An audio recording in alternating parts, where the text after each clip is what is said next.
You ask Tiger to solve. This deals with linear equations with one unknown. The final result is w equals 4/15. Let's solve it step by step. Simplify the expression. Group like terms. Simplify the arithmetic. Group all constants on the right side of the equation. Subtract 11 from both sides. Simplify the arithmetic.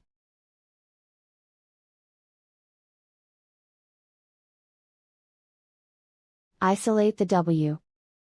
Divide both sides by 30.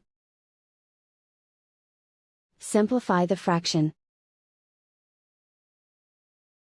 Find the greatest common factor of the numerator and denominator. Factor out and cancel the greatest common factor. And so the final result is w equals 4/15.